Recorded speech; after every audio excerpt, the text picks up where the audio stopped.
Yeah, so it was the 31st of January, the 1st of February, the March.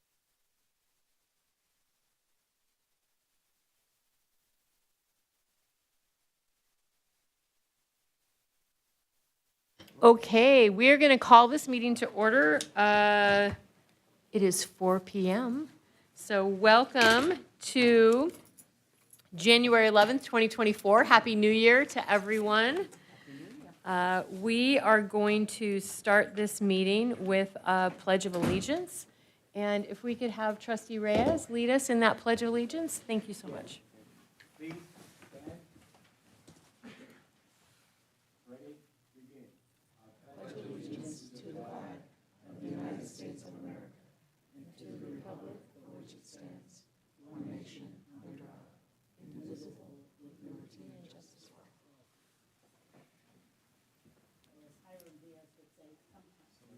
Someday.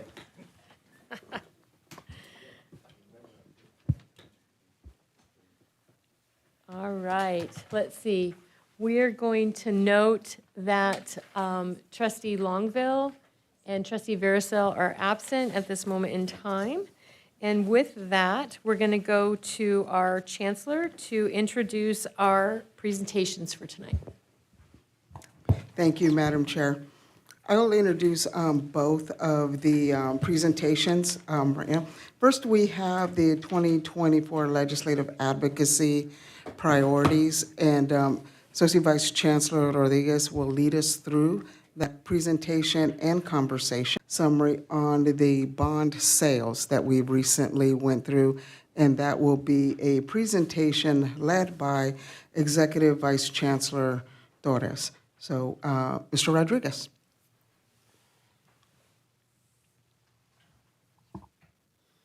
Good afternoon, Board. I'm Angel Rodriguez, Associate Vice Chancellor, Government Relations. Happy New Year. I think now that we're in 2024, we all got the chance to, I hope, relax, but also we're looking forward to this year for advocacy purposes. And as you know, 2024 is a presidential year, which is a big year. We don't only pick our next president, we also get to pick state legislators, we get to pick city council members, and all of these policymakers have a big influence in our budget as a public entity. And so as we take a look at what we want to tackle in 2024, we want to present you some of these recommendations to advocate for in 2024. I'm not sure if I have access to click these slides, but you do have the presentation in front of you. Can we go to the next slide, please?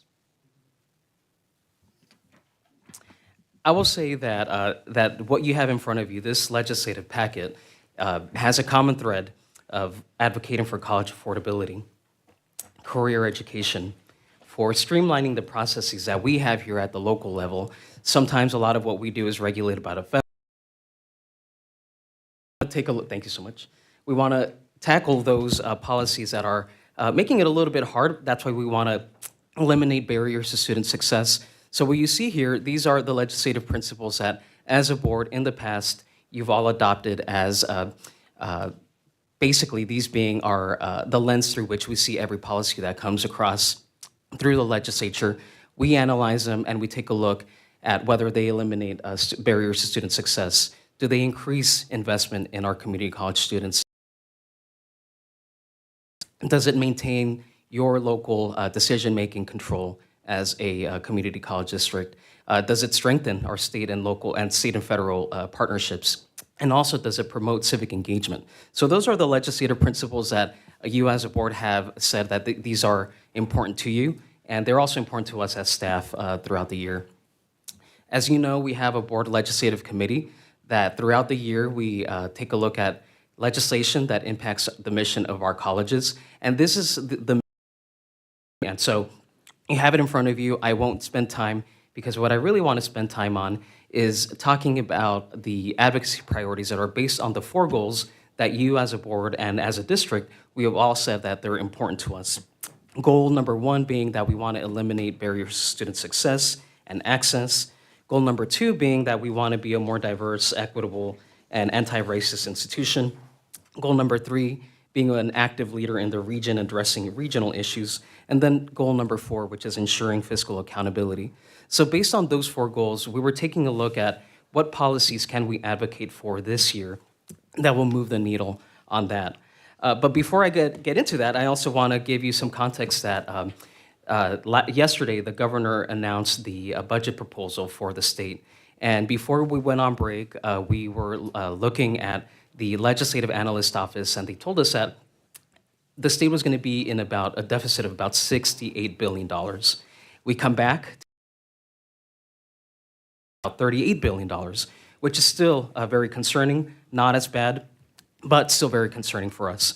So as we advocate and we go to Sacramento, we go to Washington, and we take a look at what can we push for that is going to be realistically funded, these are some areas that we want to propose and talk to legislators, being that these are priorities for us or that we're recommending to you to approve tonight.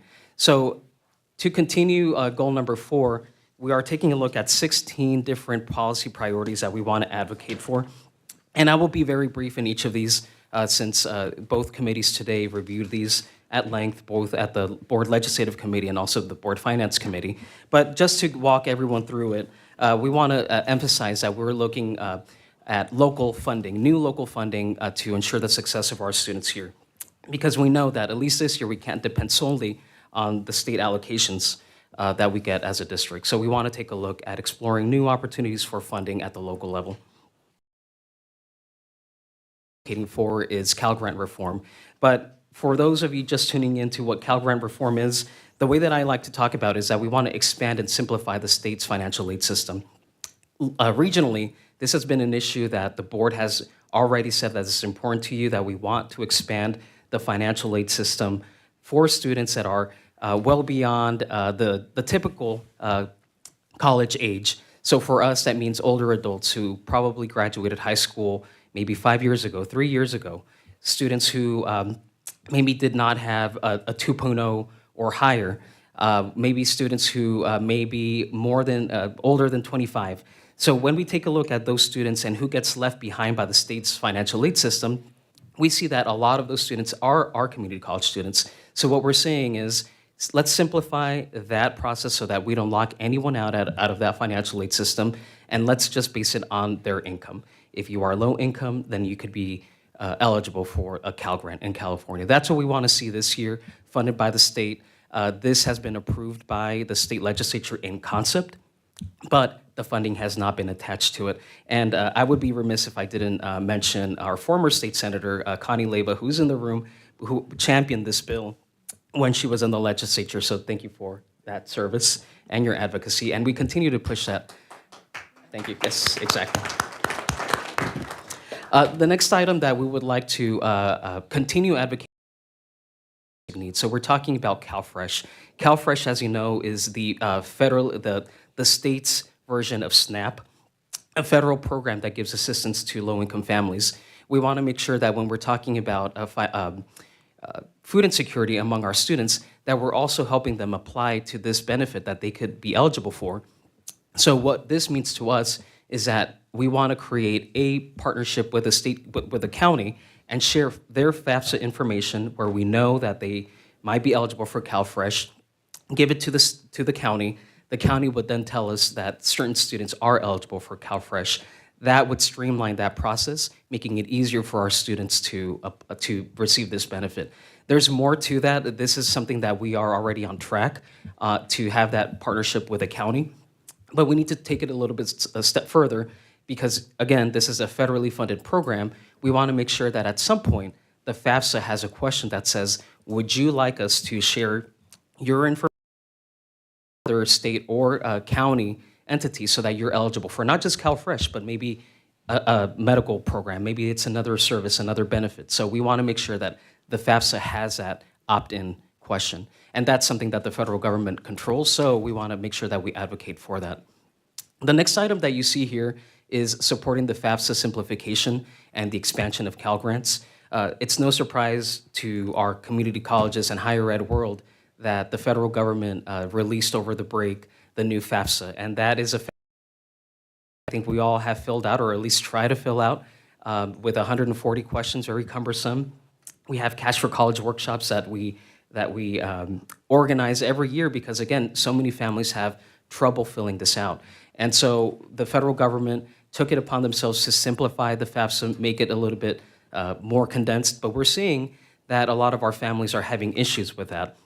One, because now the FAFSA is purely online, and a lot of our families don't have access to broadband, Wi-Fi access. And now there's a requirement that students and their families, their parent, their guardian, they can't just send a written signature and mail it back to the Department of Ed. They need to have an email, they need to have an e-signature, and as we know with our community, everyone, 100% of our community does not have access to reliable internet. So asking parents, guardians to sign the FAFSA electronically is a challenge that we have already heard about, so we want to make sure that when we go to Washington, talk to the Department of Ed, that they recognize that these are issues that we're facing at the local level. So there's more work to be done on that area. And then lastly, in this slide, you'll see that we want to continue our partnership with the State Chancellor's Office and,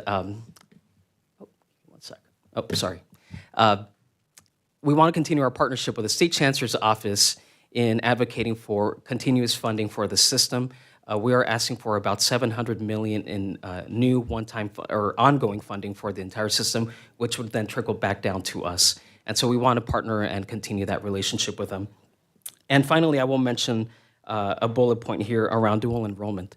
This is an item that has been a priority for this board, for this college, around having more partnerships with our K-12 districts. And we know that there's a lot of complications and red tape oftentimes with that sort of symbiotic relationship. So we want to make sure that we advocate for changes around streamlining the dual enrollment process. And then I'll mention also around credit for prior learning. If you're not familiar with that, just a good example of it is whenever we have a student who might have been a military veteran, comes back, they served our country, we want to make sure that we give them not only academic credit here at the community college level, but we also want to advocate for that the credit that they do get here with us is also recognized by the UC and Cal State system when they transfer. So that's an issue that we'll be tackling in with the board's approval. Number two, around being a more diverse, equitable, inclusive, anti-racist institution. We are looking for additional funding to strengthen our equal employment opportunity best practices. So we have already received, through the leadership of our Vice Chancellor, Christina Hannon, funding to expand professional training for our employees. And so we want to continue seeking those external funding so that we can continue doing that. I will also mention around advocacy around the Hispanic serving institutions. As you know, we are both Valley and Crafton are Hispanic serving institutions, and that means that their student populations are more than 25% Hispanic. We want to continue seeking federal dollars that will support the mission of that mission, but not only do we want to do that, we also want to ask the Department of Ed to give us an exemption for those colleges that have way more than 25%. Give us a reprieve from having to recertify every year that we are an HSI.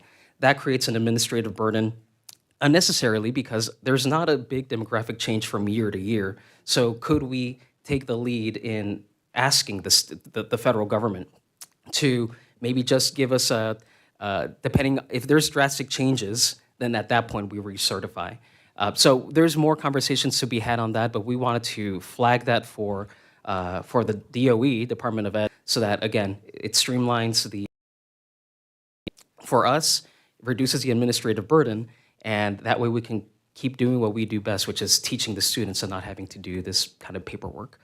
And then lastly, this board and this college, we all honor our open access philosophy and our mission as a college. So we want to continue advocating for opportunities, whether they're financial aid, or educational workforce training opportunities for all students, regardless of their immigration status. So we wanted to memorialize this on paper and continue our advocacy around that. Going on to the third goal, affordable housing continues being a big priority for us, so we'll continue advocating for additional funding for both campuses to come to life housing projects that our students desperately need. And also when we're taking a look at our partnerships with the county, Our board chair, Stephanie Houston, serves on the JPA with a county that that oversees the San Bernardino Regional Emergency Training Center. That's where a lot of our students go and have training practices, but that facility is way over age and needs more funding, so we will work with the county to advocate for additional funding for that. We're on to the last slide, so bear with me. So goal number 4 around fiscal accountability. As I stated earlier, the state is projecting to have a $38 billion deficit. What we want to say here is that in Prop 98, we know that the state spending, the state allocates about 70% roughly for colleges, schools, public health, and so we want to make sure that that funding remains intact for our community colleges. We're also taking a look at improving the student-centered funding formula so that we can get equitable funding for all of our students. And also, as this board decided last year and approved, is improving the state's funding model for part-time faculty health insurance program as a plan that the state has based on a reimbursement model. What this board is advocating for is that we get upfront funding from the state so that we can make that expenditure. So that will be a continued priority for advocacy in this year.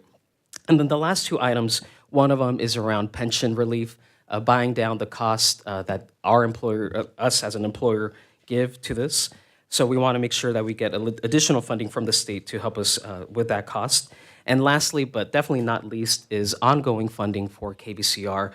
We're so grateful to our state legislature for approving one-time dollars, and we're grateful because that has ensured the success of KVCR for the next couple of years. But we know that there's technology changes, the needs of the community change, and so we want to see ongoing funding for KVCR in the future so that it can continue to perform its educational mission.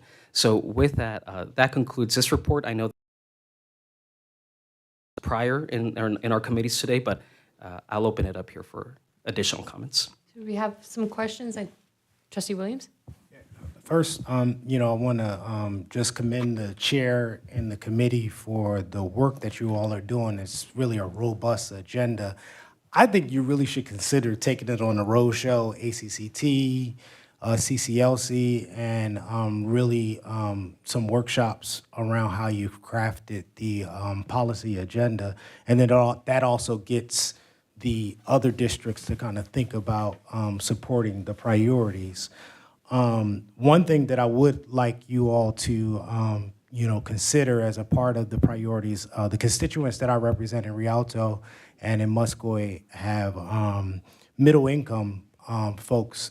The federal guidelines around we supporting our low income families and students, but the federal guidelines around low income don't really account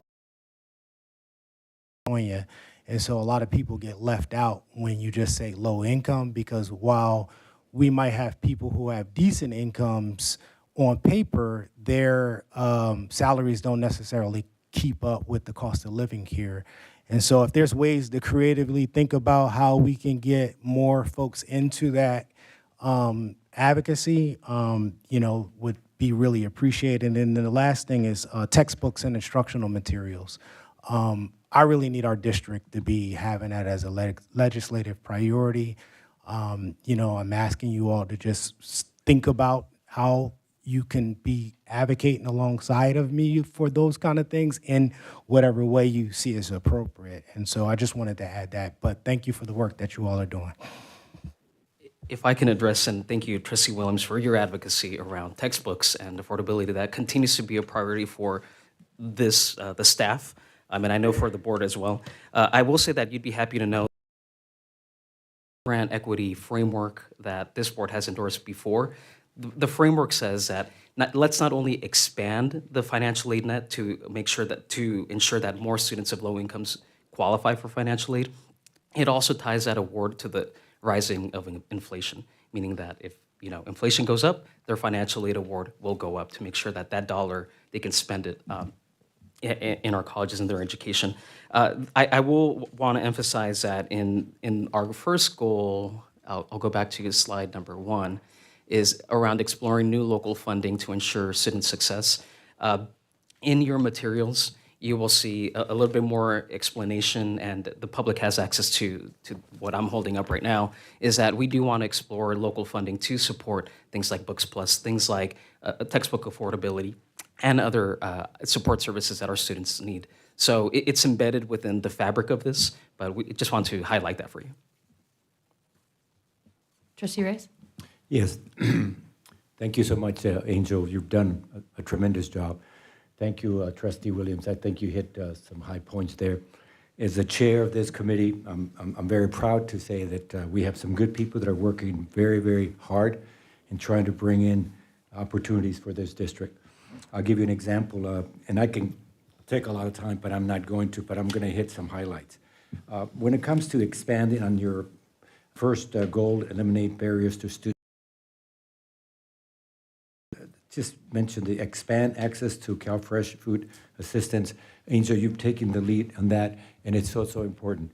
Always keep in mind that as a board member, as the chair of the legislative, but I think any board member can say that if you ever need our help, please let us know, because I think that I have an opportunity to have different meetings with them because my wife's role, so I get to talk to them. But if you ever have any questions in regards of how to make it easier, the county depends on the state, and sometimes the state depends on the federal. So if they all work together, and then for us, all we need to do is make a phone call to the state to let them know, to call the county and say, you know, we need this support for our students.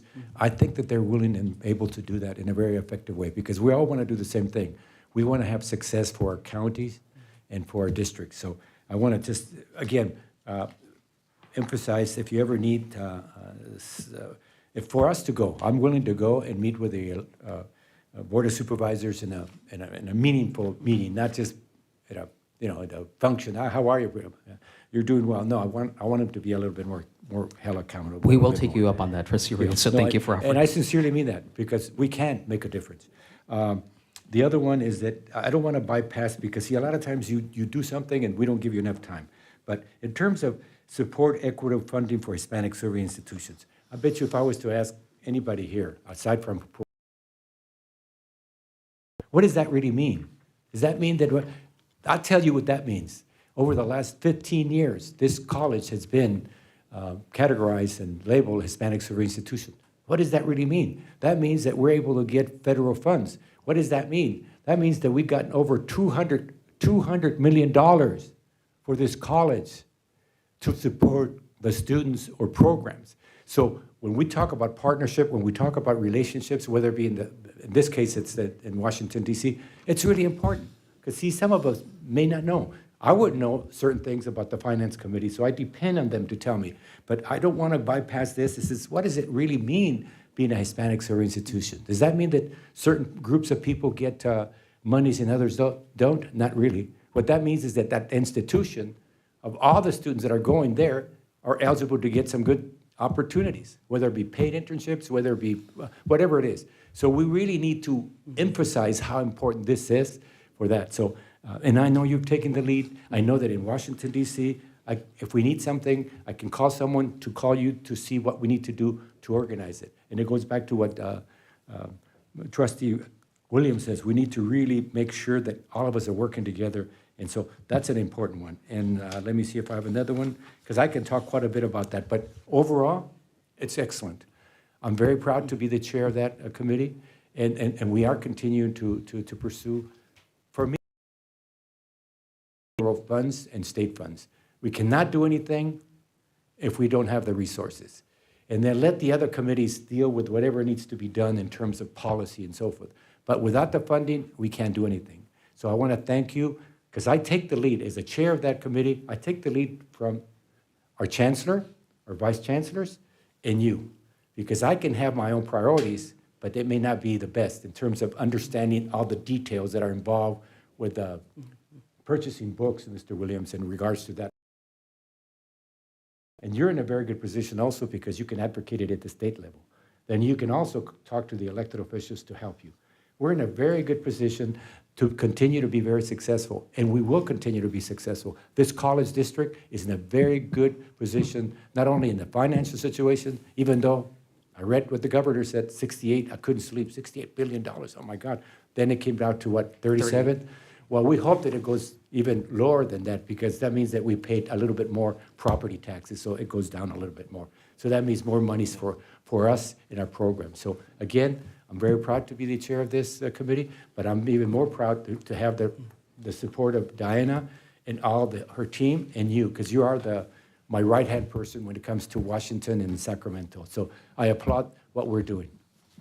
Thank you, Trustee Reyes, and definitely it is teamwork. There's strength in numbers, and so the priorities that the board will approve today is not just the priorities of the board. What we want to do is, like what you said, go on a roadshow and talk to legislators so that they can sign on to this. And once after tonight, then we will go to Sacramento at the end of this month. I know the board will be going to Sacramento talking about these priorities, and so we want to take this with us and say, this is what's important to us. This is what, in your conversations between now and June 15th, please help us carry this forward so that we can continue serving our students. So thank you for your leadership and your service in advocating.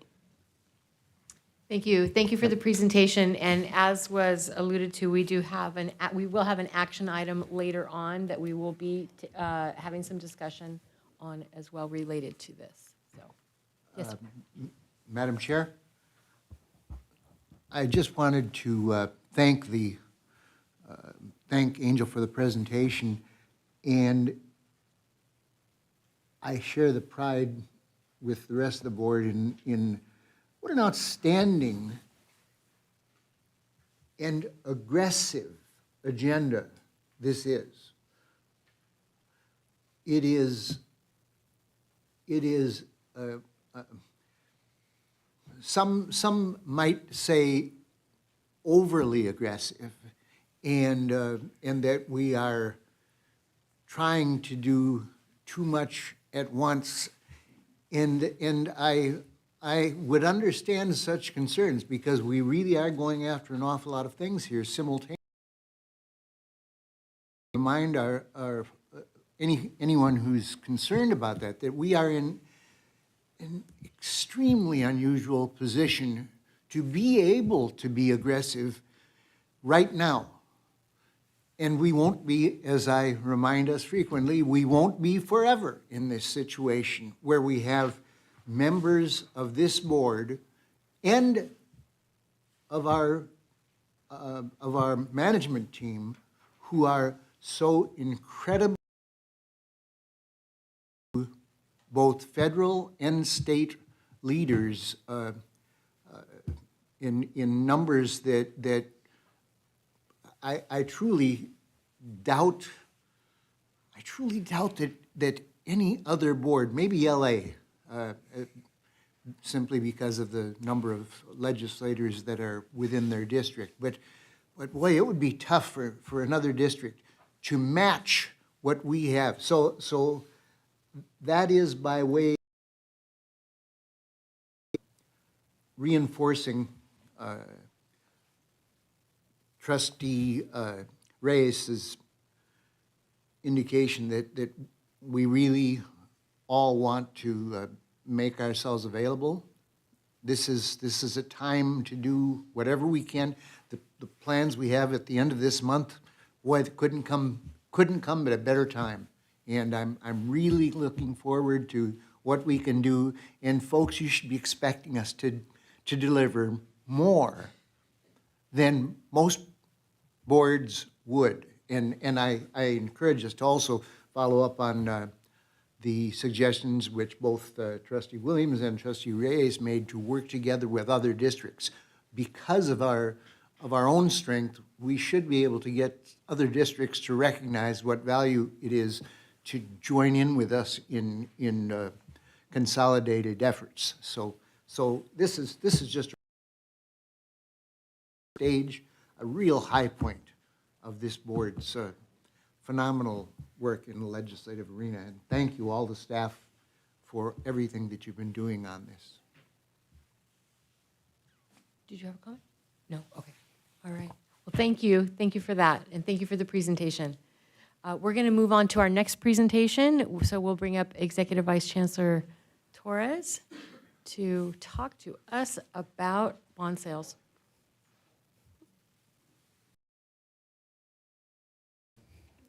Happy New Year.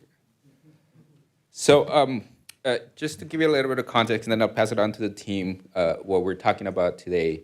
Part of the bond measures M&C is when we conclude a transaction, a part of our role is to come back and tell you how the transaction went, so you know how we did as a team more than anything. It is a long process. As you might recollect, you approved this transaction a few months ago. It is quite a tedious process and a long process. It requires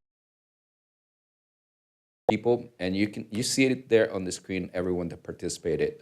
Thank you, the Chancellor, thank you, the Chair of the Board of Finance Committee that participated in the rating agencies' presentations as well. But you see right on the top, the entire team that helped us, and you're gonna meet some of them you already know, but they're gonna give you an update of where we landed at the end of the transaction, which is really, really great. And I'll pass it on to them, and they can introduce themselves as well as they speak. Good evening, trustees. My name is Chet Wang with Kegent, serving as the district's municipal advisor. And I'll cover the credit rating portion of the financing process. As Executive Vice Chancellor Torres mentioned, the district was very well represented with the credit rating agencies. We flipped through a 40-page PowerPoint covering the main topics of their credit rating criteria, being the local economy, the district finances, district management, and the district debt. And the district did receive very high marks on each of those 4 categories. From Moody's, you received a AA1 credit rating. That's 1 notch below the highest possible of AAA. And here are some of the comments that they made reflecting your strong economic environment, and then in particular, the strong financial position supported by healthy reserves and alternate liquidity. And they gave a lot of nods to the prudent fiscal management. The executive team talked to the diverse experiences of the board, the engaged policies and procedures that helped put the district into the position it currently is to receive such a high credit rating. And also the proactive management of your outstanding debt profile, fully funding your OPEB, addressing your STRS PERS liabilities. Those were all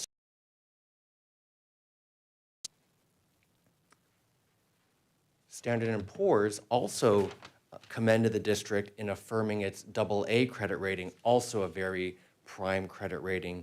They noted the similar strengths in the tax base, your recovery of enrollment following the pandemic, and then also gave additional bullet points to the strength of the management. In the 4th bullet, the experienced management team, transparent, dynamic strategic plans, long-range forecast, proactive management of the debt. So these were all of the things that the district is doing right and is acknowledged by the credit rating agencies, which now positions the underwriting team, and they'll introduce themselves, to have ultimately a successful sale.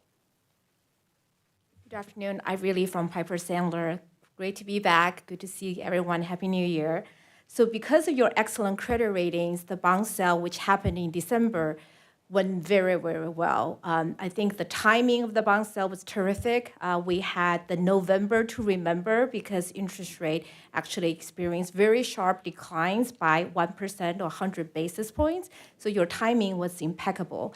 And then again, because of your excellent credit ratings, we had $221 million of bonds to offer, and we received almost $400 million of orders. Now, if you think about the bond sale, we had 30 different individual maturities, so it's not like we have one bond to sell. And in the earlier maturities, we received the strongest interest. In the latter maturity, a little bit slim. So it's like, if you were to sell an apartment building, maybe the units on the higher floors would get multiple offers, and the units on the street level, right, would receive no offers or very little interest. But ultimately, we've sold all the bonds with about a little under $1 million, in which case Ramirez and Piper Sandler committed our own capital to underwrite the unsold balances to remove the interest rates risk from the district. Here's the breakdown of the orders and the bond amounts to offer from Measure M and Measure CC. The smaller issuance, 51 million, received a little less interest due to the maturity size, and then the bigger one received more. And then this page shows the broad base of investors that the district's bond sale were able to attract. So you can see a very healthy mix of different investors, repeat customers, and household names like BlackRock, Nuveen, Northwestern Mutual, JP Morgan, Wells Fargo, and ultimately resulted in a very, very good sale. And I'll pass on to my colleague to share the final outstanding results. Everybody, my name is Mike Mejia. I'm a managing director at Ramirez & Company, and we were the co-managing underwriter on the transaction. And so, really what I'm going to be covering these last two slides is really how the entire transaction came together and the final results. And really when, before delving into this, I think it's important to understand that there's really like three components to the sale, right? We talked about the credit and how your MA with Chet and your executive team did a tremendous job at really reinforcing those ratings. And then execution is the next component of it. And we talked about how as the underwriting team together, we committed our capital. We were able to bring in a broad base of investors. And then the final component is the market. And what we're showing in this slide here is what's called the Bond Buyer Geo Bond Index. And essentially what that is just an index of various bonds, very similar to yours, general obligation bonds, in the market. And it shows, generally speaking, what the market will look like for that type of security. What you see there is interest rates from, I believe, September all the way to the end of December 23. And so in the first line that you see there, so you see two big humps. The first area fourth, and that's when the finance committee saw the transaction. At that point in time, the benchmark was at about 4.12%.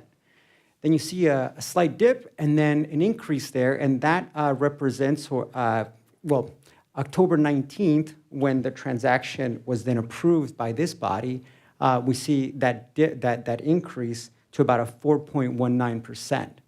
And then I haven't heard that term, but it was an excellent term that Ivory mentioned, November to Remember, which I love. I think I'm going to steal that going forward.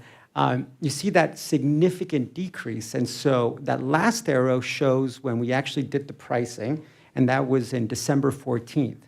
The decrease from that October 19th date, when this body saw the transaction, to when we actually priced the bonds, that was a 73 basis point decrease. So that benchmark rate went from a 419 to a 346, which is a tremendous drop in a very, very short period of time. And so again, the positioning of the transaction was, again, excellent. On this slide here, I mean, I guess, so all of these concepts, right, we're throwing different numbers at you, different benchmarks. What does that all mean? And I think this slide does a really good job of really bringing that forward to this body. So what you see there is that the transaction broken down into two series of bonds, the Series E and the Series B. The estimate when we came here, when the finance committee saw the transaction, was at a 4.7 and a 4.6, and ultimately the final pricing, the interest for the transaction went down to a 4.2. Now, what does that mean? Well, what that means, I think the better way to look at it here would be by focusing on the debt service reduction or the change. And so when we look at that change, what that reduction in interest rate translates to on an actual debt service basis means that from when you approve the transaction to the final pricing, the total debt service fell by $17 million. So because of the actions of your executive staff, by the execution, and because of the market timing, your taxpayers saved $17 million from when you approve the transaction. And so with that, I'll turn it over for any final comments. We should applaud or something. So we'll conclude. That's our presentation. Again, I just want to acknowledge the entire team here and everyone else. First slide, Larry as well.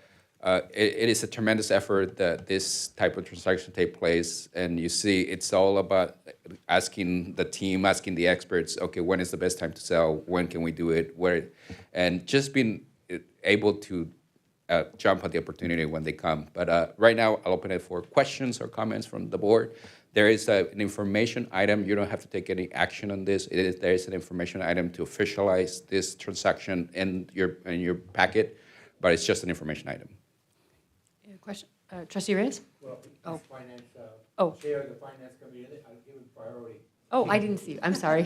Thanks. Trustee I just Gonzalez. want to thank and congratulate everyone who worked on this transaction because it was a fascinating experience for me to be able to participate in it in some way and to see kind of how all the nuts and bolts of that work. But congratulations on an outstanding final result, and I know the taxpayers in our district will be very grateful if they ever find out.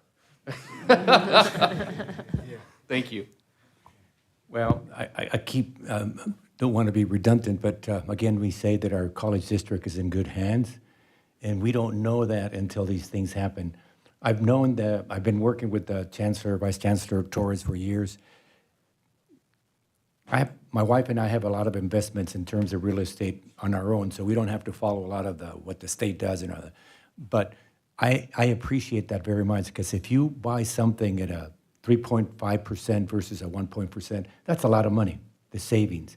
So when you're talking about an entity of our college and the massive, you're talking about it with one time, how much one of the bonds is what, 350, whatever it is. Can you imagine saving, that?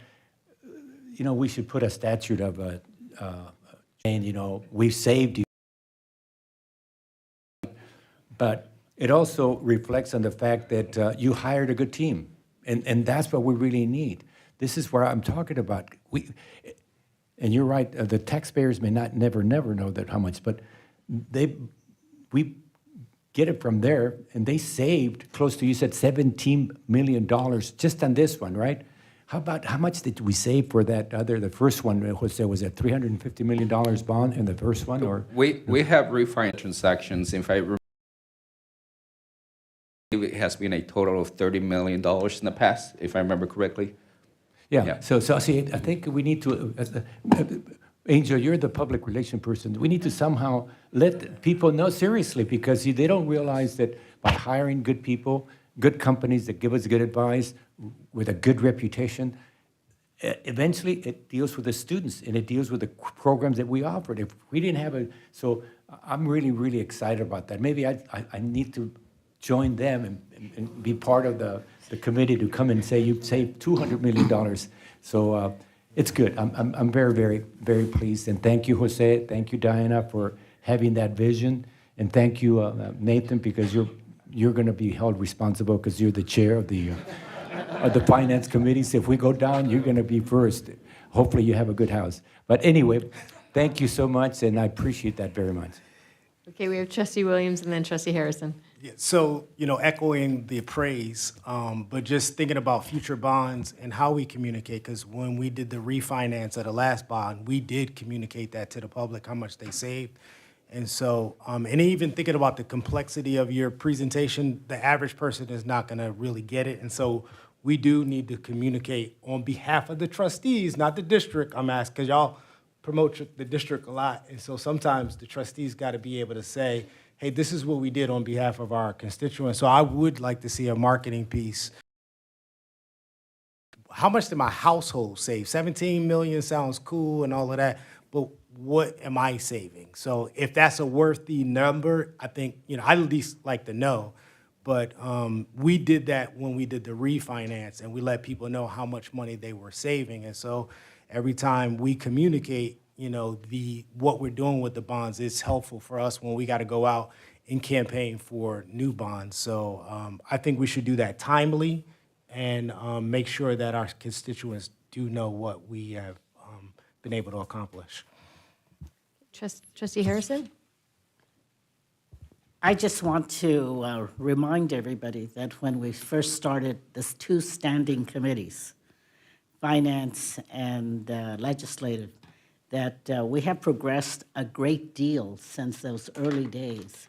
And we became much more knowledgeable, not only the committee members, but also the board as a whole as to the financial situation. We made some good decisions.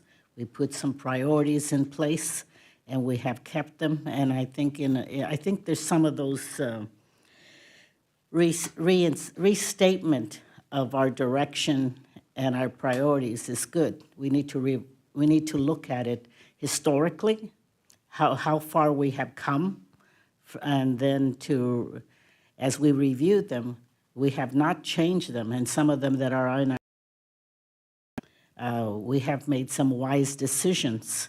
And so I thank everybody that is involved, and I thank my fellow trustees for having the confidence to establish those two committees and have them as working committees. It's made a big difference because an awful lot of the questions get asked there, a lot of good discussion happens there, and then I have to thank our fellow trustees for having confidence in those committees. So anyway, good job, everybody. Point of clarification, Yes. Madam Chair.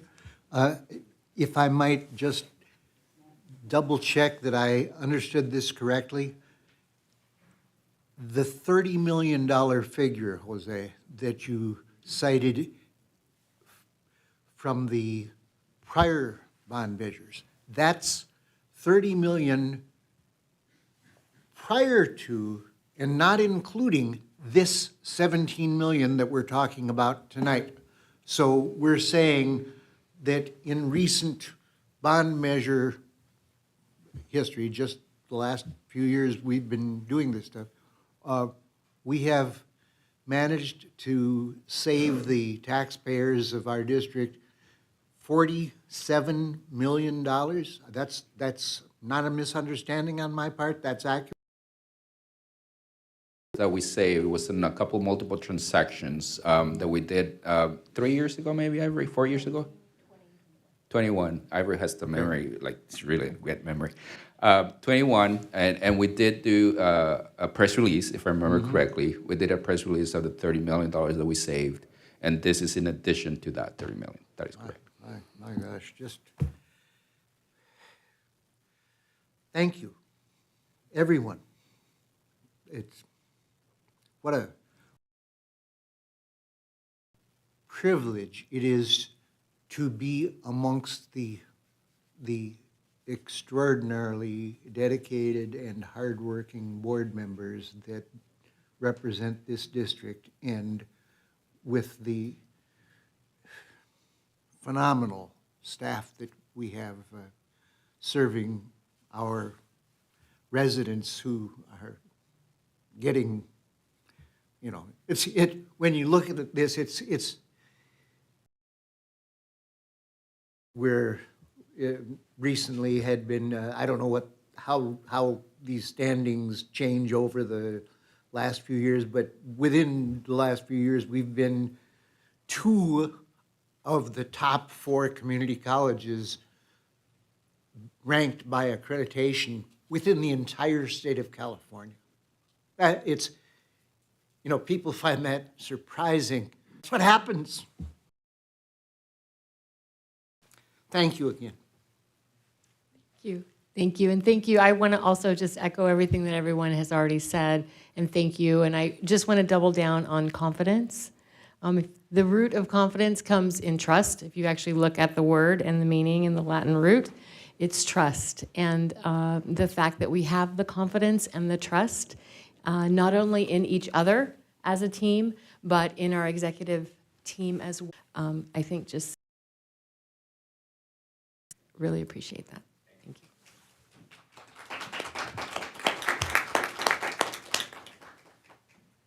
Okay, we are now moving on to section 3, which is public comments on agenda items. So pursuant to Board Policy 2350, any person may speak to the Board of Trustees either on an agenda item or on other matters of interest to the public that are within the subject matter jurisdiction of the board and before any board action is taken. Comments must be limited to 3 minutes on the same or substantially similar subject, unless a majority of the board votes to extend the time limit. As a matter of policy, members of the board may not discuss or respond to matters raised during public comment unless the matters are properly noticed for discussion or action in open session. If you have questions about access or if you require accommodation to participate in the public meeting, please contact the Chancellor's office as far in advance of the board meeting as possible. So we do have some public comments, so we will start first with Vincent Rosso talking about AB 928. Or I think, if I'm reading that correctly. Okay. Is this, hi, good evening, and Happy New Year.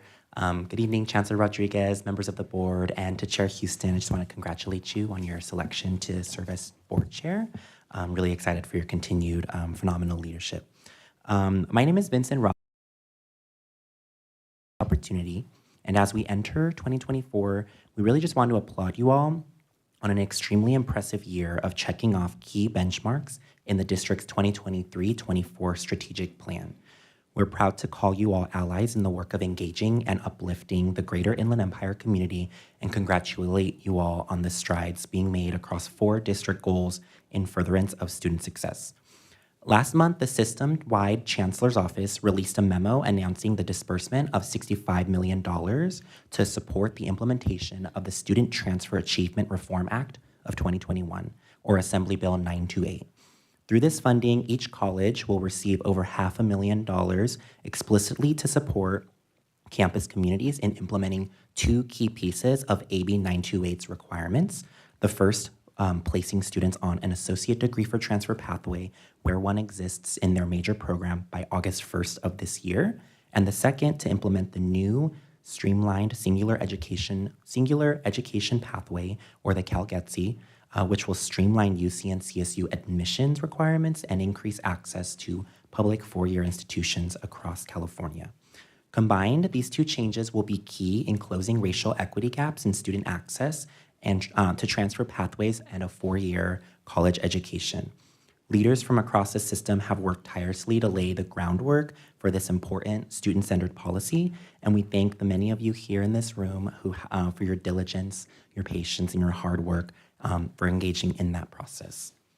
And so now, as we look forward to engaging with both of your campuses as we move forward as a community to close racial equity gaps for Black and Latinx students across the district, SBCCD has seen strong progress in uplifting ADT pathway placement and completion, with both of your colleges nearing or exceeding key benchmarks in awarding ADTs to degree-seeking students. As you consider how best to invest the approximately $1 million that your district will be receiving for 928 implementation in the coming months, we encourage you to look back at the Chancellor's guidance memo, which provides some best practices to consider. We also would like to call out the immense value of investments in both teaching faculty and counseling faculty, professional development and supports, investments in technology upgrades at all levels, including CCC Apply and program mappers, and investing in intentional communications and direct outreach plans to engage students on their expanded opportunities for transfer and degree completion. Just lastly, the campaign is really committed to supporting SBCCD in implementation of 928 and every student-centered policy that comes your way. Thank you all so much, and take care. Thank you. Next, we have Anita Arnold to talk about lab lecture parity. Good evening, everybody. My name is Anita Arnold, and I'm a nursing instructor at Valley College. And I'm here to address a couple of issues. The first one being that I believe that nursing should be included in lecture lab parity. Second, I've heard a rumor, and I like to think that if I hear a rumor, I want to talk to the people that the rumor is about. So I've heard a rumor that the board thinks that nursing doesn't care. We care.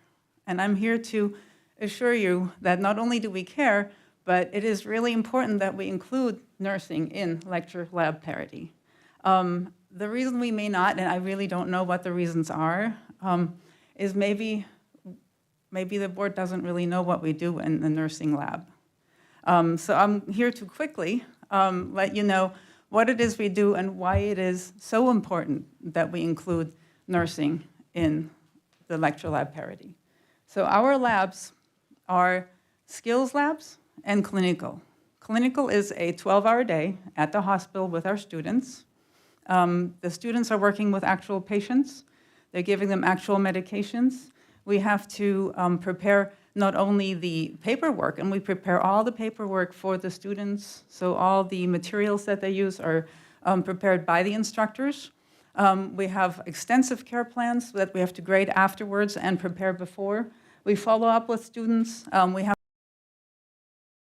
because we have to appropriately assign the students to the patients at the right floors.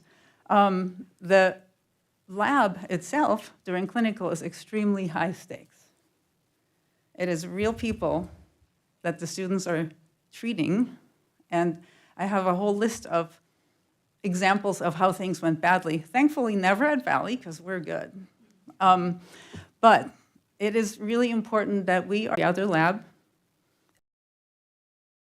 if not more preparatory work and grading after the labs. We also do skills labs where we have to teach the students how to insert Foley catheters, do a blood transfusion safely, keep sterile technique. All these things are extremely high stakes and are extremely important and take a lot of prep work and a lot of work after the fact. Lastly, I have heard that Valley College, before I even worked here, but when I was, Valley College is one of the best schools in the area.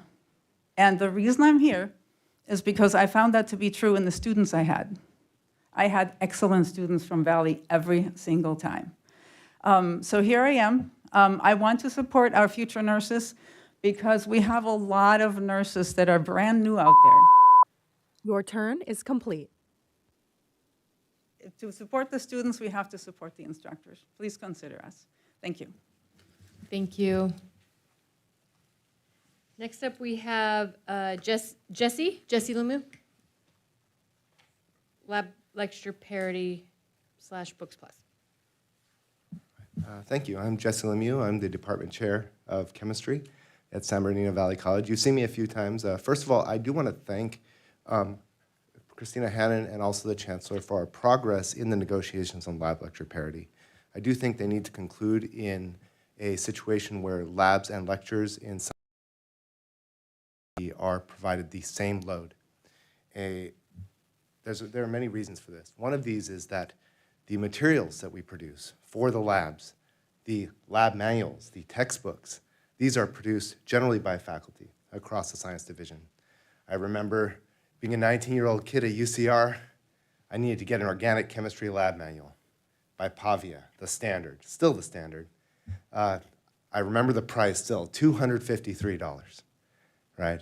But when you're a Valley College student, outside the classroom, those materials are generally free, not all of it, we're still working on some, but how do we do that? Well, we do it in our own time because lab is not provided the same load as lecture, even though it takes more effort to design experiments that are relevant to our students in the Inland Empire, to produce textbook-like materials for free for them, to grade the lab reports that are science reports. They take significant effort to grade. These all take as much or more time as lecture. But for some reason, unlike many of the districts surrounding us, the lab is not assigned the same load as lecture is. It needs to happen if we want to improve our science and nursing programs. And I'm glad that we're on the way, but we must go all the way because other neighboring districts have recognized this is the wise thing to do. And it's good for our students financially. For science faculty, there's only so many hours in a day. Doing all of these takes time. If we don't have that time, the quality of our materials can't be, the quality of those lab manuals, those experiments designed to meet the needs of our students can't be all that they could be. We want them to be. You've seen my face many times here, as I said. It's not because, I do like talking to you guys, but it's not because I want to be here. I'd rather be in my office writing these materials. I'd rather be in the lab or grading those lab reports and giving good, solid feedback. But I consider my time here an investment in that future time. I still have a long career ahead of me. And I'm doing this for all of the science faculty. As you can see, we're all in agreement at San Bernardino Valley College. Lab lecture parity is the right way to go. The sooner we do it, the sooner we produce better and better lab experiences for our students. Let's do it now. Please talk to the people involved in the negotiations administration. Let them know. That's what we want. Thank you very much. Thank you. Next up is Robert Alexander, textbooks. Good afternoon, board members. First, I'd like to appreciate a lot of the goals that were established tonight, or you guys are hopefully going to approve tonight. Eliminating barriers. I think the biggest barrier for students is textbooks. And unfortunately, Textbooks Plus is going to be going away. So we need to try to address those issues in regards to textbooks. And I think that the foundation of this district really depends on the needs of the student. And textbooks are very significant. And I know that we can't sustain Textbooks Plus by itself, but I think there's many partnerships that we can do to try to make that feasible. And that is something that the SSCCC, and I've heard students at Crafton and Valley speak as well, that they have the concerns that this is going to be a barrier to their learning. So I think that's the biggest thing to establish. There's data that's already been done from the state chancellor's office amongst some of the committees that I sit on. Maybe focus on those.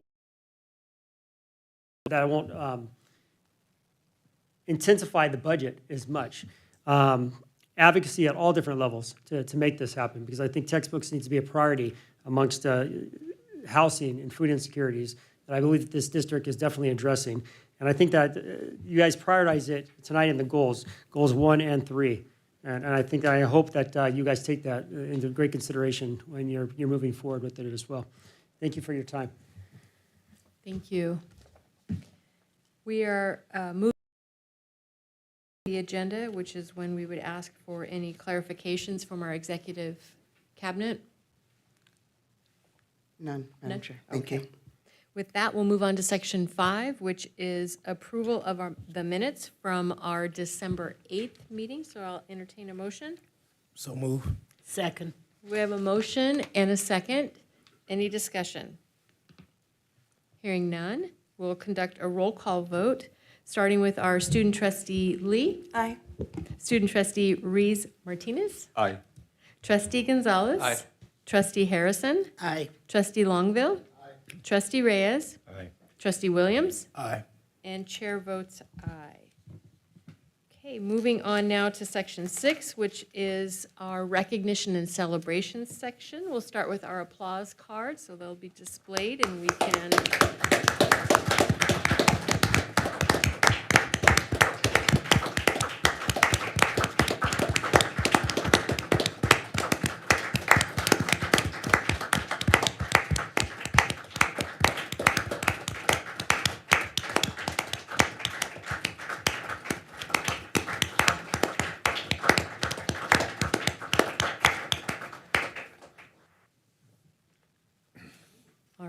even with the holiday break, we had a lot of applause going on there, so thank you for Madam that. Chair, Yes, ma'am. I'd like to say that I like Yes. it's much more personal, and I get a better, I, as a trustee, get more information as to what the service was and why the person is being commendated. So I liked it very much. Thank you. I second that thought. Yes, thank you. Thank you. I agree. With that, we're moving on to our next celebration, which is always bittersweet, but retirement. So I'll turn it over to the chancellor. Thank you. We have on our agenda this evening, Alan Oshiro, a senior technology support specialist at Crafton Hills College.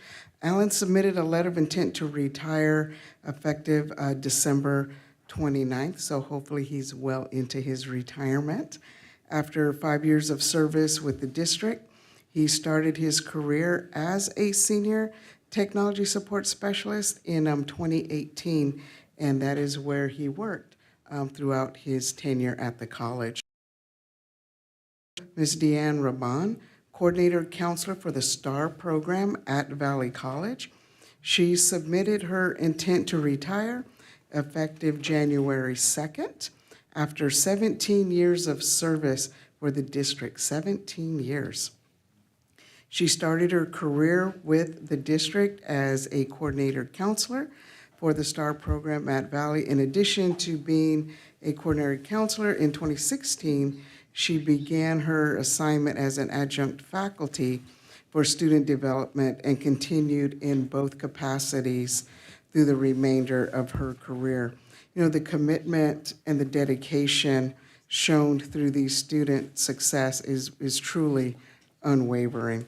So the district is truly very, very grateful for all the years of service, and we congratulate them and hope that they just have a wonderful, wonderful retirement. Thank you. Thank you. And with that, we're going to move on to our action agenda. And we've had a presentation, just to remind everyone, I think we all know, and we were very excited about our legislative priorities. But our first action tonight is to accept the, approve the legislative priorities as presented. I second. Oh, Motion and a second. So motion by Longville, second by Reyes. I would only ask that, textbooks be risen to a level where it's seen on some of the first initial pages somewhere, textbooks and instructional materials. I know it's deep into the area, but I'd like to really see it as one of the top level priorities. We've invested in a significant amount of resources in textbooks through Textbooks Plus, and really would like to be able to clearly, I don't want to have to dig for it, and I don't want people to dig for it. And when we would like to be able to speak to that issue. So that's the only revision that I would ask for consideration for. As the maker of the motion, Madam Chair, I believe that it was my impression that staff considered the recommendations that Trustee Williams is making to be something that they wanted to incorporate, and I think it's merely a matter of how the presentation material is laid out and so forth. I don't think the wording of the motion would need to be changed in order to reflect Trustee Williams' concerns. Is that concur? Okay. So, so with that,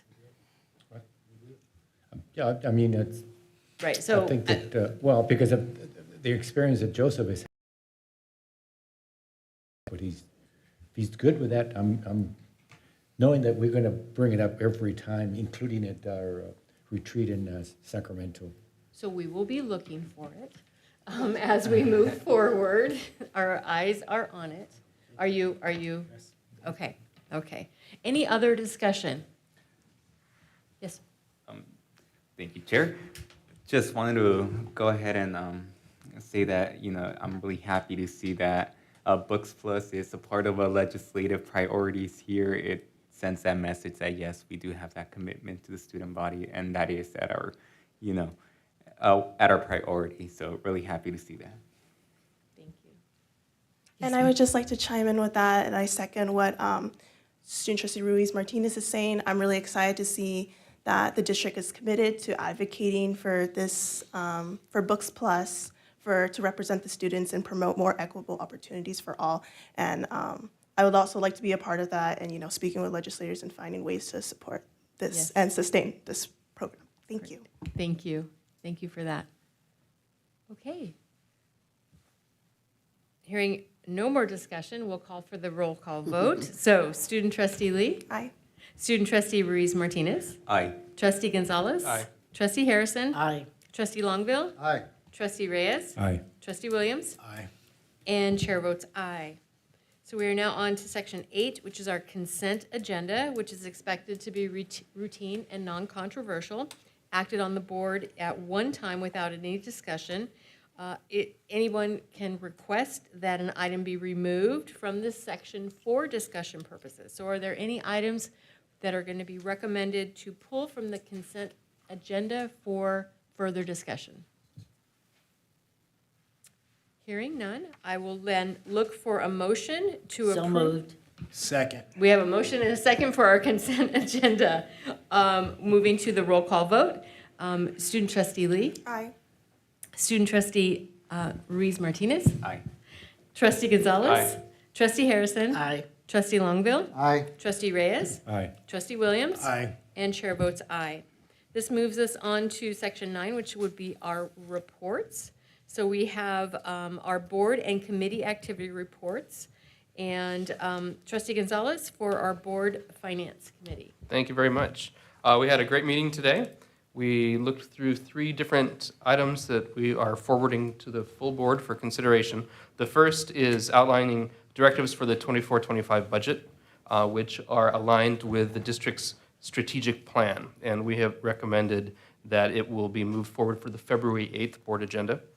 The second was an item addressing the guiding principles for the investment of the FCC auction proceeds, and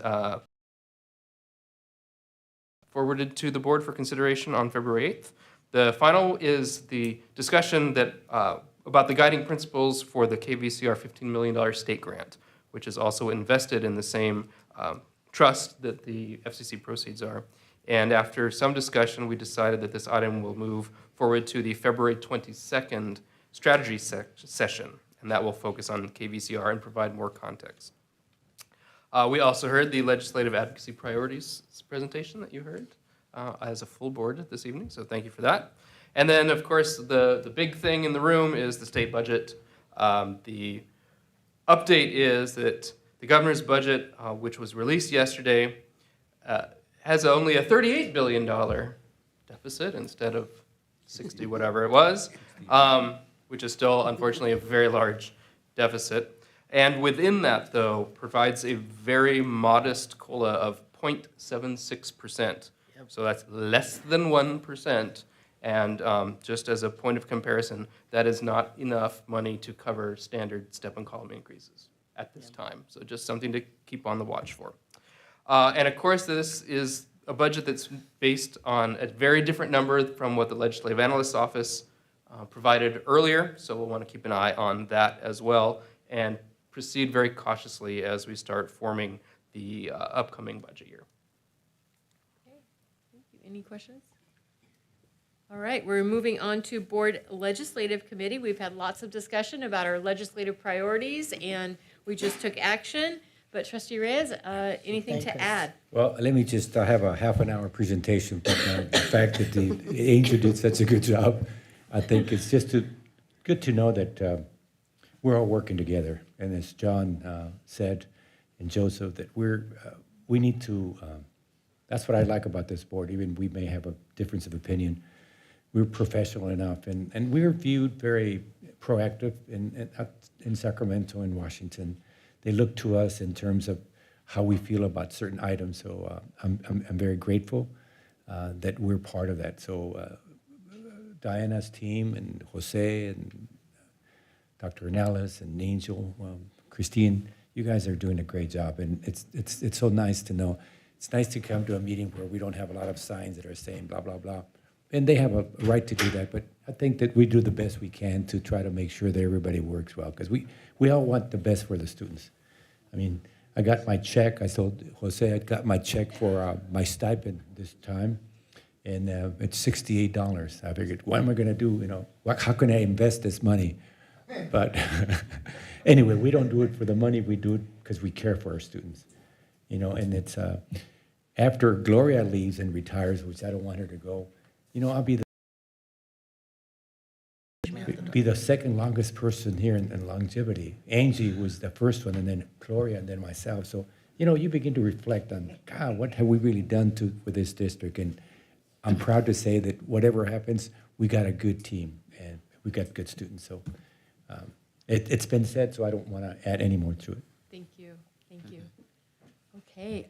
Trustee Williams, you have a question. So I just wanted to say thank you for the legislative priority, but go back to the Finance Committee and just ask.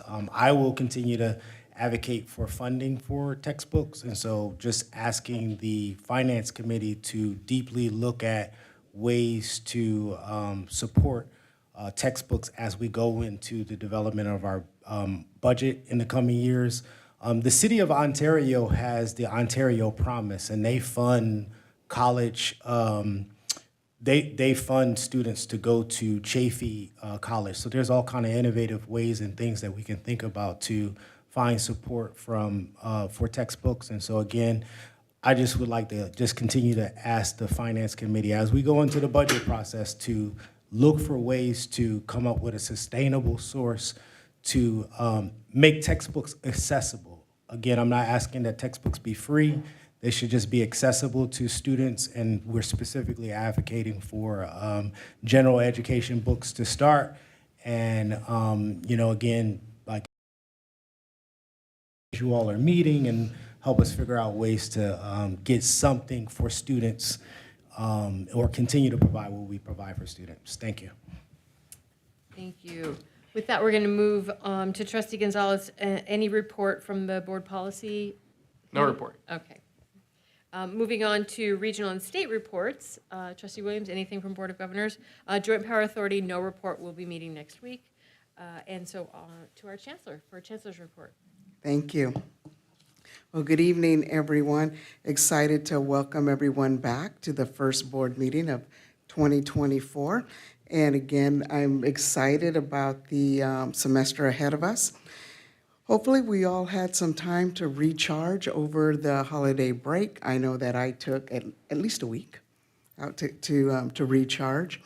I first want to start by commending our student trustees, Trustee Lai and Trustee Ruiz Martinez. We meet on a monthly basis, and we have about an hour scheduled together. This last meeting that we had, we must have chatted for close to 2 hours, I think. And the topic was Books Plus. And we talked about a number of different ideas, solutions, you know, kind of pie in the sky type ideas, right? And how do we whittle those down into something manageable? And so we had a really great conversation, and I'd like to tell the students that they represent that they are well represented on this topic. And I'm also fortunate that they have agreed to work with myself and Executive Vice Chancellor Torres on sitting down at the table and really talking about some real solutions on how do we make a sustainable Books Plus-like program. So looking forward to those conversations, and thank you both for giving up your time and having that conversation with me. I truly appreciate it. So thank you. And you know, many of you have come to me sharing other new ideas on how we can further our mission here at the district. And so there are some exciting things happening in the district. First off, tomorrow. Tomorrow is the opening of the new public training center at Crafton Hills College. I know I'm probably stealing some of President Horan's thunder, but I'm sure you can add to it. It's a state-of-the-art facility designed to prepare our local students for good-paying jobs as first responders.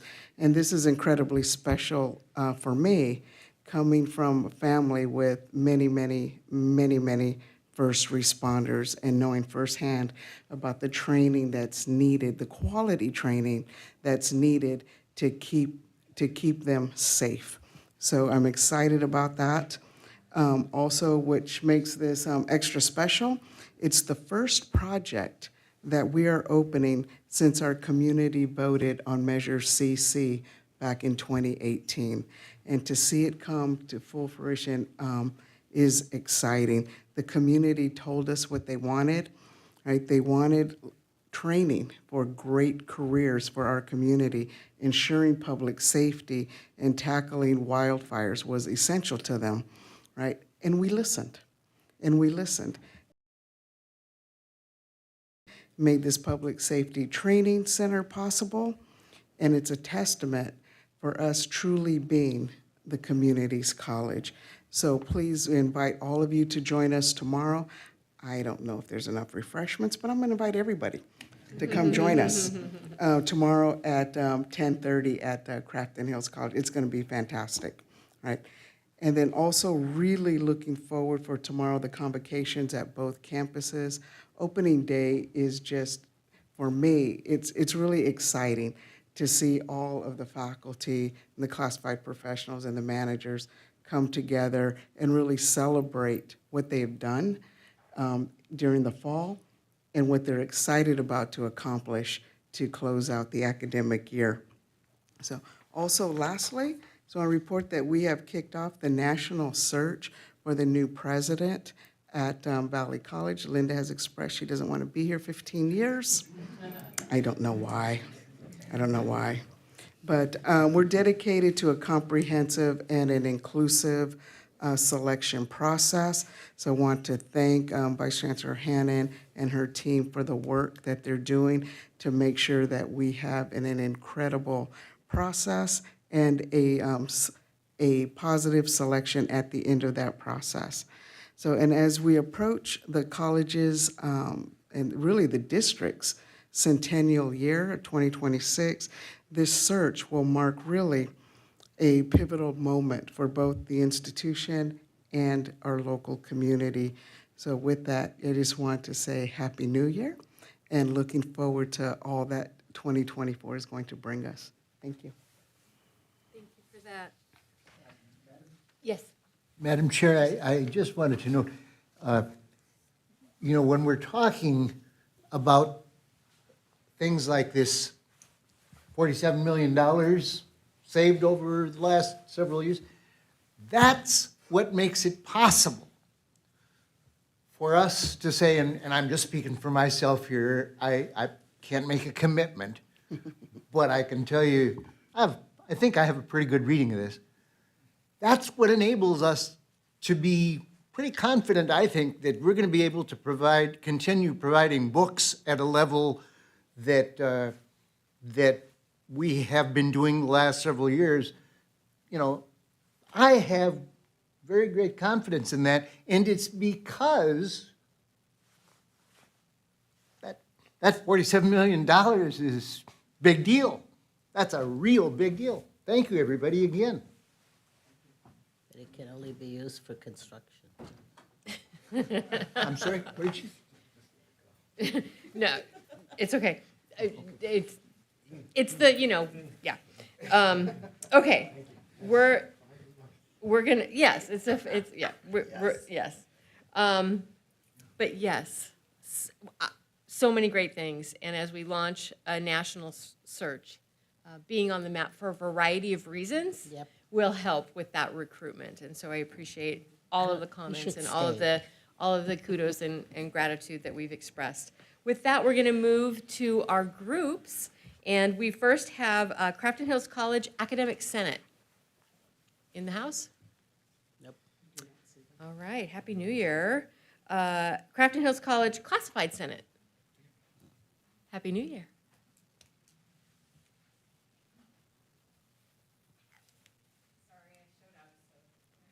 No. No, Happy New Year, though. It's good to see all of you. It's good to be here. I don't know what happened in the last couple months. Classified staff, the last part of the semester, we've had a lot of health crises and weird things going on, but we're really looking forward to getting back into things in 2024, and we're having our first meeting tomorrow, and so we'll be getting ready to start planning some things, and hopefully everybody's back to being healthy and ready to get to work. One of the things that is very much a priority for all of us is Books Plus. And as part of the classified staff, I want to express to all of you, to our students, that this is something, we work with students all day, every day as well. And we are very committed to participating in those conversations and joining that fight for that search for solutions. But what else we are doing for classified staff as well, we have set the date for our Classified Professionals Week. That will be, we'll continue to do that the second week of June, so that'll be June 10th to the 13th. So a good part of our semester is going to be planning those activities, to continuing to work with Vice Chancellor Hannon on our classified day or district-wide day that's coming up in March as well. And we also will be continuing to support our student athletes by attending and cheering them on, and our theater students, and looking for other ways that we can continue to support our students on campus. So thank you so much. Thank you. We had advance notice that we do not have representation from San Bernardino Valley College Academic Senate, confirming, just in case, okay. And then San Bernardino Valley College Classified Senate similarly. this meeting did, when I say Happy New Year, I'm really mean real. It came up really fast after the holiday break. So with that, San Bernardino Valley College associated students. No report, came up fast. Our CSEA. No report. CTA. Oh, yeah, I just wanted to, I'm sorry to I interrupt don't know you why real it's not quick, on the Madam list, Chair. unless I accidentally, yeah. Oh, no, you're totally fine. Okay, But we all don't have anything to report due to winter break and as we're going back into school next week, but we do plan to prepare and present a report next month. Thank you, thank you. Thank you. It just wasn't on the list. Okay, next is Police Officers Association. No report. All right, staff reports. San Bernardino Valley College president. Thank you very much, and Happy New Year to everyone. It's so nice to see you all.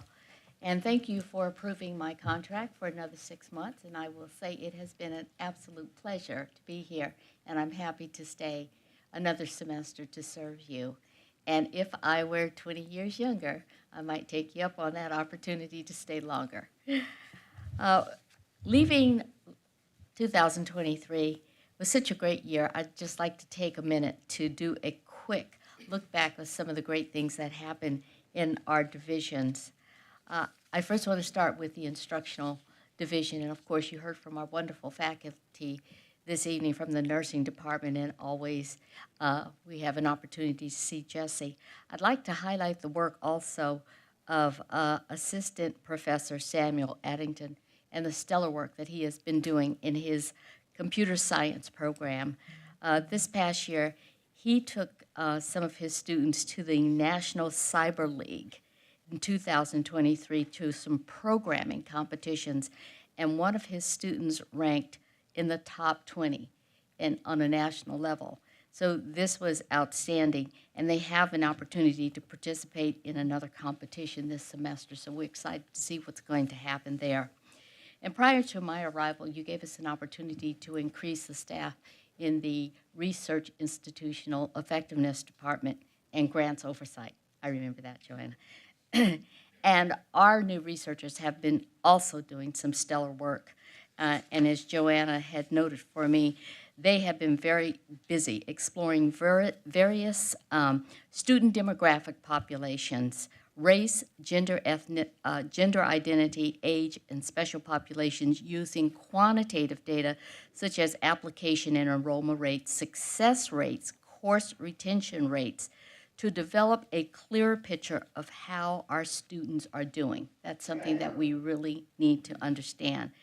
And they've also developed an integrated data framework to incorporate qualitative data to better understand the students' lived experiences as a way to better understand some of the factors that may be impacting our students' ability to persist or to leave college. And we need to know how to mitigate that and how to support them persisting. And based on this integrated data, we're going to take the analysis and use this going forward as we continue to implement our educational master plan, our student equity plan, our technology plan, soon to develop our enrollment management plan, all of those plans, and put that information in Cascade so you can see it. So we're excited to be able to do that and thank the research department for that. In our facilities division, of course, I reported earlier, and we're so proud. Your turn is complete. None of my people showed up. Can I have a few more seconds? We're so proud that our new CP1 building is 60% built, and this time next year, we'll be celebrating, as Dr. Horan is doing, an opening of that building, and I think you'll be very excited to see it. Thank you. Thank you. And when I put my glasses on, I realized, Michelle, that yes, it was on the list. I just didn't see it, so I want to correct myself. But now we're moving on to Crafton Hills College president. Good evening, trustees, and Happy New Year. Just a few brief updates for you this evening. In addition to Chancellor Rodriguez's fantastic comments about our new building, dress warmly. It's going to be cold. And it also marks the first design build project for our district that's come to completion, and the benefits of that approach to building has been outstanding, and we're very excited about it. So we'll see you all there tomorrow at 10:30 a.m. Tuesday, we kick off the first semester of our bachelor's degree in respiratory care. We have 12 students in our cohort, so hopefully here in 2 years, in May of 26, we'll be conferring our first bachelor's degrees. We're very excited about that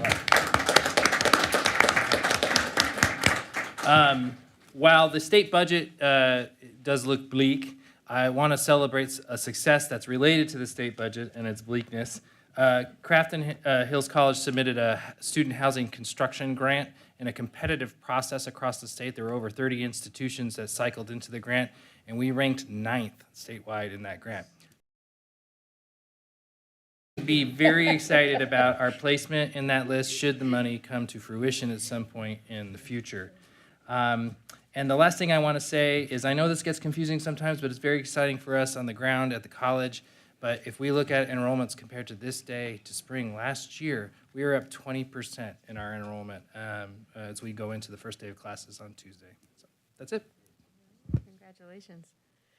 Moving on to Executive Vice Chancellor Torres. Okay. I waited till you put a food in your mouth. Okay. Vice Chancellor of Human Resources and Police Services. Hi, I have a brief update for today. So we have been, this week has been really busy for Human Resources. We've participated in many sessions and trainings for this week's Flex and in-service activities. We look forward to seeing the new building tomorrow. I also wanted to say thank you to CSCA, POA, and CTA for their continued professionalism and conversations. The last negotiation session that we had with CTA right before the break was probably one of the best sessions we've had in regards to a lot of the topics that, that we've heard about over this last year. And then also with CSCA and POA, we have made a lot of great progress on moving the needle and making sure that we are honoring all employees. I do want to give a friendly reminder that the topic of parity is currently at the table, and we are having thoughtful negotiations regarding that. Unfortunately, I'm unable to discuss specific information here. I would like to, if any of the faculty are here, if this message can be translated to them, I do encourage the nursing faculty to clarify the actual discussions with their negotiation team. Their team should be able to clarify any information that has been shared at the table on their behalf. I can confirm that we do care about all employees of the district and make sure we are serving students in the most meaningful way possible. We look forward to the continued progress we're making that Professor Lemo did speak about earlier. So that concludes my update. Thank you. Vice Chancellor of Education and Student Support Services. Hi, good evening. Just two quick updates to continue on the theme of our legislative priorities and advocacy. I just want to emphasize that the district continues to implement a lot of different activities and programs that align with the legislative priorities. And I want to capture one that's been a topic of conversation within our basic needs communities. And there's been a lot of work that has been done with the colleges, as well as our Economic and Corporate Training Center. Our Economic and Corporate Training Center actually has an established food pantry for students and participants in need. And so we're really excited, but what that has translated into is a deeper partnership and collaboration with the colleges, and we are now bringing mental health services to our participants, so partnering with Timely MD and really being able to see how do we begin to integrate the work that's taking place there, training and skills building, to possibly enrolling in college. So we're really excited about those partnerships, and I want to Dr. Keith Wirtz for their commitment in working with us and having those conversations to better serve our entire district. So thank you very much. All right, thank you. Yes, Trustee Reyes. Yes, I just want to let Dr. Ornelas know that we really appreciate her leadership. I can tell you that we were invited to go make a presentation in Las Vegas We didn't gamble. I don't gamble. When I lose $1, I don't sleep for 10 days. Scared money never wins. That's what my mom always told me. Yeah, that's right. Scared money never So wins. we were invited to make a presentation in regards to opportunities. And because of that presentation, I've been called from the gentleman who's doing a lot of work. As you know, they're the bright line connection between Rancho Cucamonga. Rancho Cucamonga and Las Vegas is going to be tremendous for us. And we're going to be dealing with them. And they were so impressed with her presentation that they want to work with us in terms of how we can develop future partnerships specifically for workforce development. So that's why I said that we go out there, we do a good job, and they recognize that. And they're saying we should be working with the community college in terms of the workforce. We don't have to go to the four-year college. The four-year college can take care of themselves because we're going to take care of those students that go to four-year college. So everything is aligned. So I wanted to compliment her. She did a good job. They called me, and the main person, it's going to be, well, I think it was a $3 billion operation. It's going to increase.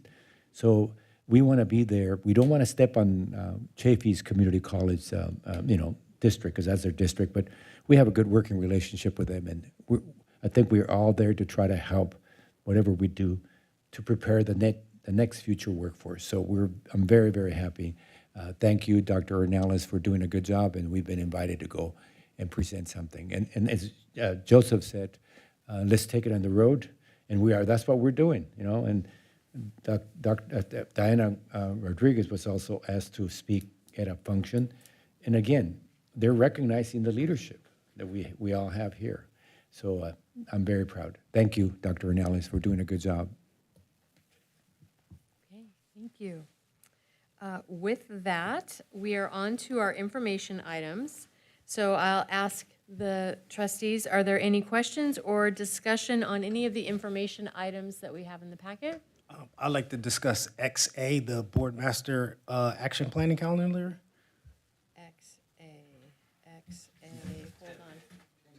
Oh, is it 10A? Oh, 10A, yeah. So. Oh, okay. I was like, XA. When you're ready. It's 9. It's section 9. Oh, it's 9? On mine, yes. Oh, okay. But I guess I can't depends see on the whole schedule. I know, with the glasses and things. Okay.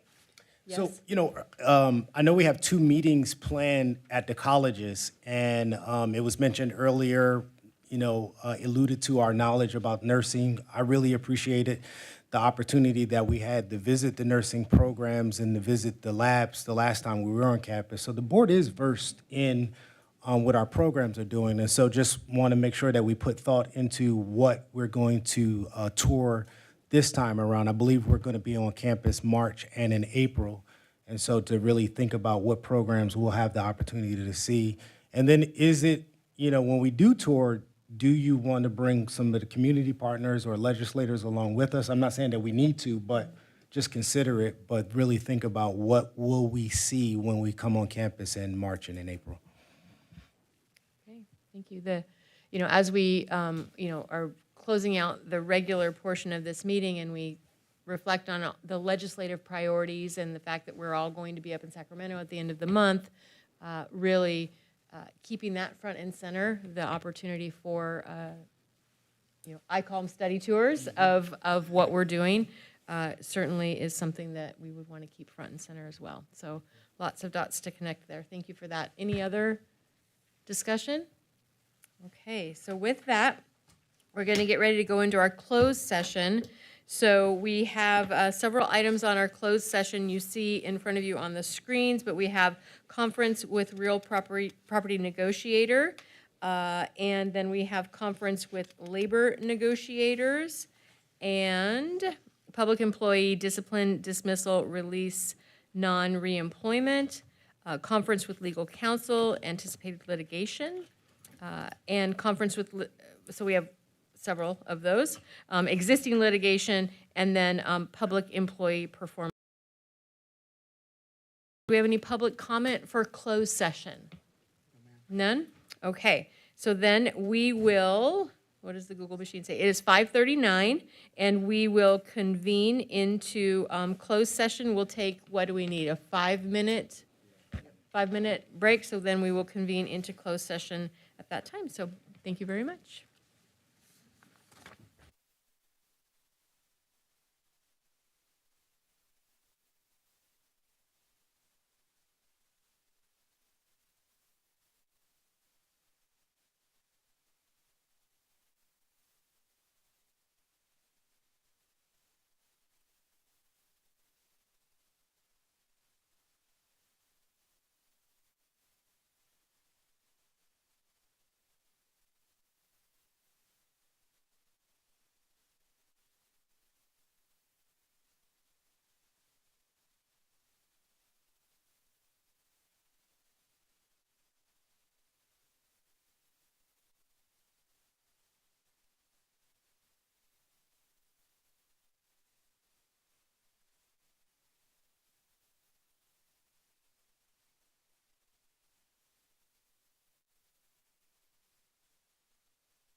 Okay, here we go. The time is 6:43, and I will reconvene the public meeting. And we do have one readout. So on January 11th, 2024, the board met with its legal counsel and real property negotiators in closed session pursuant to Government Code Section 54956.8. Direction was provided to finalize purchase and sale agreements for the acquisition by SBCCD of multiple properties described in the posted agenda, up to an aggregate amount of $38 million, as first approved in November, on November 10th, 2022, and December 9th, 2022. The Board of Trustees voted unanimously in favor of this action. That, without objection, this meeting is adjourned at 6:44.